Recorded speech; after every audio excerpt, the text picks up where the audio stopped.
So hello my dear student. तो gravitation का आज का जो इम्पोर्टेंट टॉपिक है, सबसे पहले तो मैं बात करने वाला हूँ उस टॉपिक की जिस टॉपिक का नाम है फोकट वाला फॉल।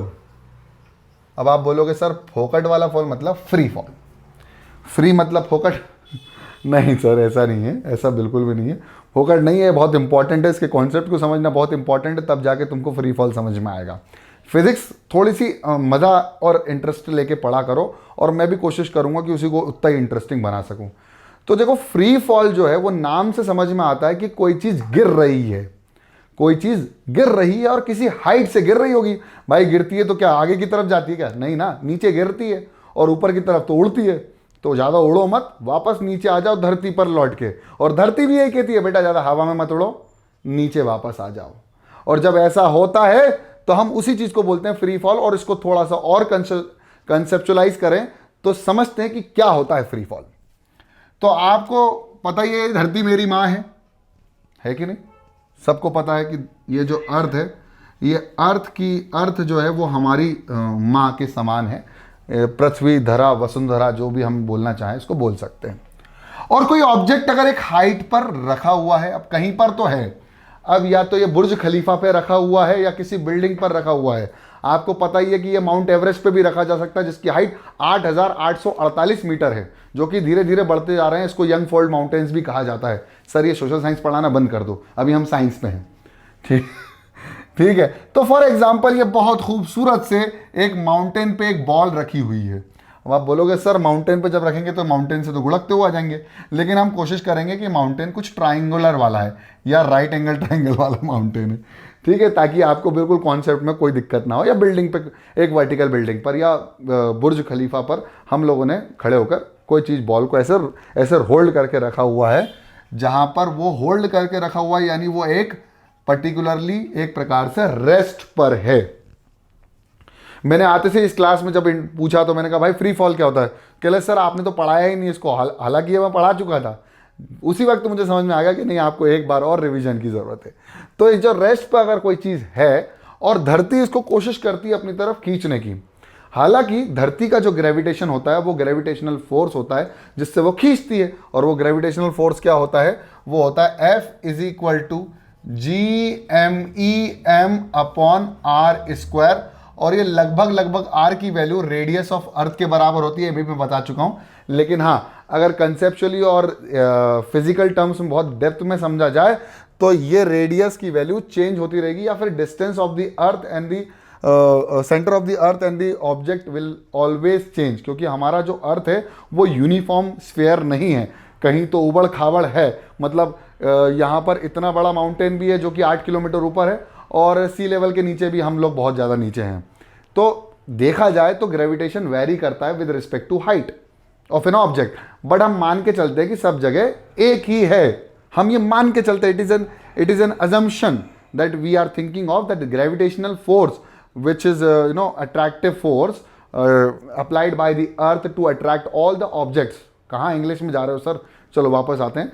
तो ये जो है वो हर जगह सेम है, ठीक है। अब कोशिश ये करी जाएगी कि इसको उस हाइट से, पर्टिकुलर हाइट से सिर्फ उसको रिलीज करा जाए, छोड़ा जाए, कोई वेलोसिटी से, फोर्स से फेंका ना जाए।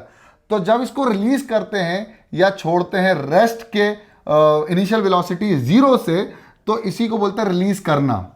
और रिलीज करने से क्या होता है, ये ऑब्जेक्ट आपको समझ में आएगा कि ये ऑब्जेक्ट, अर्थ क्या करती है, इस ऑब्जेक्ट को खींचती है और ऑब्जेक्ट भी अर्थ को खींचता है। ये बात ध्यान रखना जो मैंने उस दिन भी बताई थी कि केवल अर्थ ऑब्जेक्ट को नहीं खींचती है, अर्थ को ऑब्जेक्ट भी खींचता है। मतलब ऑब्जेक्ट भी अर्थ को उतनी फोर्स से खींचता है जितनी फोर्स से अर्थ ऑब्जेक्ट को खींचती है। बस प्रॉब्लम ये, अर्थ का मास बहुत ज्यादा है। और अर्थ का मास माय डियर स्टूडेंट कितना है? 6 × 10⁻, सर क्या लिख रहे हो, 6 × 10⁻24 kg।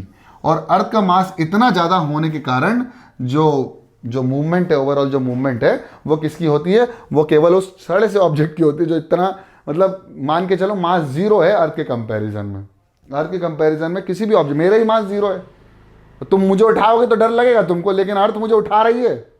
अर्थ मुझे होल्ड करके भी रखी हुई है। क्यों? क्योंकि मेरा मास अर्थ के कंपैरिजन में लगभग नियरली इक्वल टू 0 है जब मैं कंपेयर करता हूं। जब ये नीचे आ रहा, अब आपने जैसे इसको रिलीज किया या फिर होल्ड करके छोड़ दिया, तो इसकी इनिशियल वेलोसिटी कितनी होती है माय डियर स्टूडेंट? इसकी इनिशियल वेलोसिटी होती है 0, और ये किसी हाइट से छोड़ा जाएगा, किसी हाइट से, ऑब्वियसली हाइट से छोड़ा जाएगा, तो अर्थ इसको कोशिश करती है कि इसको ग्राउंड लेवल पे लेके आ जाए। ये जो हवा में उड़ रहा था इसको उड़ने ना दिए और वो नीचे आ जाए।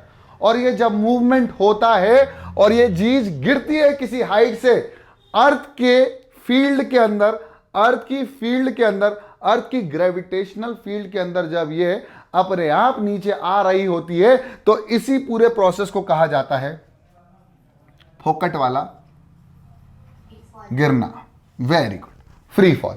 मतलब आपने छोड़ा नहीं, आपने कोई वेलोसिटी नहीं दी, अर्थ ने अपने आप उसको खींच लिया, या ऑब्जेक्ट अपने आप अर्थ की तरफ अट्रैक्ट हो गया विद अ फोर्स। और वो फोर्स कौन सा होगा? वो फोर्स होगा F is equal to GMEM। अब ME क्या है? Mass of earth. M क्या है? Mass of an object. तो for example let the mass of an object be M। तो जो अर्थ इसको खींच रही है वो इस फोर्स से खींच रही है, और जो ऑब्जेक्ट का मास है वो M है, और इसकी वेलोसिटी में निरंतर परिवर्तन आता जा रहा है। अब आपको समझाएंगे कैसे। इसको ऑब्जर्व किया गया कि इसकी वेलोसिटी में परिवर्तन आया। क्यों? क्योंकि पहले तो 0 पे था। अगर मैं छोड़ देता और अर्थ इसको नहीं खींच रही थी किसी फोर्स से, तो इसकी वेलोसिटी 0 ही रहती, लेकिन अर्थ तो इसको खींच रही थी, यानी एक फोर्स तो लग रहा है जो अर्थ उसको खींच रही है। हालांकि इसकी वेलोसिटी में भी चेंज है, तो वही फोर्स जो लग रहा है उसके मोमेंटम। अब याद रखें आप second law of motion. Second law of motion क्या कहता था? आपको अगली मतलब चैप्टर में आना पड़ेगा, न्यूटन्स लॉ ऑफ मोशन में, इसके पहले वाले। तो आपको क्या मिला था? F is equal to mass into acceleration. यानी कोई ऑब्जेक्ट पर जब फोर्स लगता है, किसी ऑब्जेक्ट पर जब फोर्स लगता है, ये जो ऑब्जेक्ट है उस पर जो फोर्स लगता है वो उसी के मास इंटू उसी के एक्सेलरेशन के बराबर होता है। या मैं कहूं the rate in change of momentum, the rate of change of momentum with respect to time. और विद रिस्पेक्ट टू टाइम बोलना जरूरी नहीं था क्योंकि रेट बोल दिया था। या change in momentum with respect to time is the force applied by the on the object. मतलब फोर्स, इसको लिख लेंगे अपन, फोर्स, इसको कॉन्सेप्ट को समझना ही बहुत जरूरी है। Force applied on the object, ये सेकेंड लॉ ऑफ मोशन है। Force applied on the object is equal to the change in momentum with respect to time, या is equal to rate of change of momentum. अब आप बोलोगे sir ये momentum किस चिड़िया का नाम है? तो मैंने बताया था कि जो मोमेंटम होता है P, जिससे डिनोट किया जाता है, वो होता है मास इनटू वेलोसिटी। उस पर्टिकुलर टाइम पर उसकी वेलोसिटी कितनी है और उसका मास कितना है, उन दोनों का जब हम प्रोडक्ट कर देते हैं तो हमको क्या मिलता है my dear student? Momentum, which is represented by P and which is a scalar quantity or vector quantity, it is a vector quantity. ऐसे ही एक्सेलरेशन भी वेक्टर क्वांटिटी है, वेलोसिटी भी वेक्टर क्वांटिटी, तो फोर्स भी वेक्टर क्वांटिटी हो जाएगी। मतलब जिसके पास डायरेक्शन भी है और मैग्नीट्यूड भी है। सारी बातें कर लूंगा आज आप लोगों से। अब इसमें से खेल जाएं तो F is equal to M common V minus U by T, और V minus U by T होता है एक्सेलरेशन, तो F is equal to M into A। अब एक्चुअली में A लिख लो या कुछ और अल्फाबेट से इसको डिनोट कर लो, फर्क नहीं पड़ता है।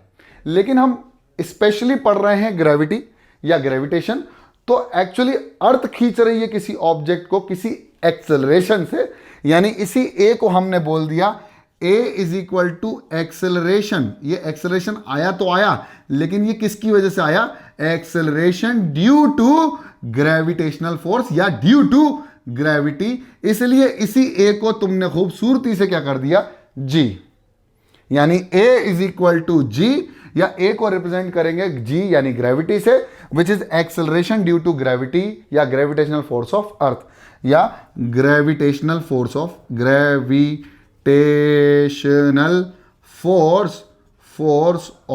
अर्थ। ये दोनों ही चीजें सेम है। अब मैं बोल रहा था कि अर्थ खींच रही है, तो अर्थ कितने फोर्स से खींचेगी? F is equal to GM1M2 upon R square, यानी GMEM अपॉन आर स्क्वायर, जहां पर G की जो वैल्यू है वो है 6.7 into 10 to the power minus of 11 newton metre square पर kg स्क्वायर। और वहीं पर मास ऑफ अर्थ मैंने अभी वहां पर लिखवाया जो कि था 6 इंटू 10⁻24 kg। और हमारे पास जो मास है वो मास है ही किसी भी ऑब्जेक्ट का मास कितना भी हो सकता है, हमें फर्क नहीं पड़ता। हमने कहा भाई 2 किलो का है, 3 किलो का है, या फिर उसका मास 1 ग्राम का भी क्यों ना हो, वो जैसे तिनका होता है ना, तिनका हवा में झूलता झूलता झूलता झूलता वापस अर्थ की तरफ आ ही जाता है। अर्थ किसी में भी भेदभाव नहीं करती, किसी को भी खींच लेती है, चाहे वो भारी हो या हल्का। बस एक्सेलरेशन ड्यू टू ग्रेविटी, मास की वजह से फोर्स जो लगता है वो थोड़ा ज्यादा और कम लग सकता है, नो इश्यूज, क्योंकि 100% फोर्स जो है वो डिपेंडेंट है मास के। लेकिन acceleration due to gravity will be the same, तो फोर्स बढ़ जाएगा। अब यहां मास m ही मान लो, कोई दिक्कत वाली बात नहीं, कोई भी कुछ भी हो सकता है। और रेडियस ऑफ अर्थ, अब ये खूबसूरती समझवाई थी मैंने पिछली बार भी कि बेटा हमारी अर्थ कोई यूनिफॉर्म नहीं है। अगर आप देखोगे ना कि अर्थ यूनिफॉर्म है, तो अर्थ यूनिफॉर्म नहीं है हर जगह से। अर्थ समतल नहीं है, अर्थ कहीं से ऊंची है तो कहीं नीची है। जैसे अभी मैंने माउंटेन का बताया, जो हमारे हिमालय माउंटेन है उसकी जो हाईएस्ट पीक है वो है 8848 मीटर्स, यानी लगभग 8.8 किलोमीटर हाइट पर है सी लेवल से हाइट पर इतनी। तो भाई ये उबड़ खाबड़ी है अर्थ, तो हर जगह ग्रेविटेशनल फोर्स यानी आर की वैल्यू चेंज होगी और डिफर करेगी, 100% डिफर करेगी। लेकिन इतनी भी नहीं है कि जो रेडियस ऑफ अर्थ है वो है इतने किलोमीटर, यानी लगभग 6.4 इंटू 10⁶ मीटर्स। इतने किलोमीटर या इतने मीटर भी अगर देखा जाए तो कंपेयर कर लो 8 किलोमीटर को और 6400 किलोमीटर को, दोनों में कंपैरिजन किया जाए तो 8 किलोमीटर काफ़ी छोटा है एज कंपेयर टू 6400 किलोमीटर। तो फिर 3-4 मीटर की तो डिस्टेंस हम मान्यता ही नहीं रखते। तो इतनी हाइट पर जाने पर कुछ वेरिएशन तो आएगा ग्रेविटेशन के अंदर, लेकिन हम इतनी हाइट पर होते ही नहीं है, अधिकतर हम इतनी हाइट पर जाते ही नहीं है। तो ऐसे ही हम बात करें तो रेडियस ऑफ अर्थ जो है वो है 6.4 इंटू 10⁶ मीटर, जो कि अर्थ का अब फॉर एग्जांपल आपने कहा भाई ये ऑब्जेक्ट यहां पर है और ये ऑब्जेक्ट किसी हाइट पर, तो दोनों पे ग्रेविटेशनल फोर्स अलग अलग होगा, 100% अलग अलग होगा, जो कि लगभग 9.8 gravity acceleration due to gravity different आएगी। लेकिन हम इतना डिस्टेंस माने कि भाई 12 मीटर ऊपर है, तो 12 मीटर और 6.4 इंटू 10⁶ मीटर का कोई कंपैरिजन है? यानी 6.4 इंटू 10⁶ मीटर जो है वो लगभग मतलब मैं कहूं तो कंपैरिजन करें तो 12 लगभग 0 है इस कंपैरिजन में। इसलिए हम नहीं मानते, इट्स जस्ट एन अजम्पशन कि अर्थ के हर पॉइंट पर जो एक्सेलरेशन ड्यू टू ग्रेविटी आएगा वो सेम आएगा। इसलिए हमने रेडियस ऑफ अर्थ चुना, ना कि हमने डिफरेंट हाइट ली, क्योंकि अर्थ की हर पॉइंट पर तो अलग आएगा। तो भाई एक कॉमन वैल्यू तो होना चाहिए ना हमारे पास। इसलिए अजम्पशन लिया गया है कि अर्थ के हर एक पॉइंट पर जो एक्सेलरेशन ड्यू टू ग्रेविटी आएगी वो भी सेम होगी। इसलिए हम लोगों ने इस फॉर्मूले से लिया, यानी हमने रेडियस ऑफ अर्थ को चुना। Is it clear? बहुत बढ़िया। अब क्या है सुन लो भाई, किसी ऑब्जेक्ट का वापस नीचे आने का मतलब यह था कि उस ऑब्जेक्ट के अंदर वेलोसिटी में परिवर्तन हुआ। वेलोसिटी में परिवर्तन हुआ इसका मतलब उस पर कोई फोर्स लग रहा है, और हाँ हमें दिख रहा है कि एक फोर्स लग रहा है, उस फोर्स का नाम है ग्रेविटेशनल फोर्स। लेकिन वो फोर्स मास इनटू एक्सेलरेशन के भी बराबर होता है। तो क्या मैं इस फर्स्ट इक्वेशन और इस सेकंड इक्वेशन को बराबर कर सकता हूं? भाई ये भी ग्रेविटेशनल फोर्स लगा किस पर? ऑब्जेक्ट पर, और ये भी ग्रेविटेशनल फोर्स है जो कि लग रहा है, दोनों एक दूसरे पर लगा रहे हैं। चाहे ऑब्जेक्ट लगा ले अर्थ पर या अर्थ लगा ले ऑब्जेक्ट पर, हम मान लेते हैं कि अर्थ लगा रही है ऑब्जेक्ट पर, तो भाई वो फोर्स तो उतना ही होगा ना। तो क्या ये दोनों वैल्यूज कंपेरेबल हैं? 100% करेक्ट। तो हमने कहा मास इनटू एक्सेलरेशन। अब हमने कहा वो एक्सेलरेशन नहीं है नॉर्मल, वो है acceleration due to gravity, which will be equal to G mass of earth, mass of object upon r square, where r is the radius of earth। अब इस m से इस m को उचका देंगे तो माय डियर स्टूडेंट g की value आएगी g me upon r square, वो भी बहुत शानदार। और इस g की value nearly equal to 9.8 metre पर सेकेंड स्क्वायर आएगी। और हम मानते हैं नियरली आएगी, नहीं नियरली तो 9.8 समथिंग होगा, तो हम इसको मानते हैं कि इक्वल टू 9.8 है। और वो नियरली इक्वल टू हम हर सवाल में लगभग हर सवाल में 10 मीटर पर सेकेंड स्क्वायर लेके चलते हैं जब तक हमें बोला नहीं गया हो कि 9.8 लेना है। तो इसी पूरे कॉन्सेप्ट को अब मैं वापस से निचोड़ रहा हूं, कंक्लूजन निकाल रहा हूं कि जब अर्थ के ग्रेविटेशनल फील्ड के अंतर्गत कोई ऑब्जेक्ट बिना किसी वेलोसिटी से अपने आप अर्थ की तरफ खिंचा चला आता है तो उसी को कहा जाता है फ्री फॉल। समझ में आया? Yes sir. छापो इसको दिमाग में भी और कॉपी में भी फटाफट।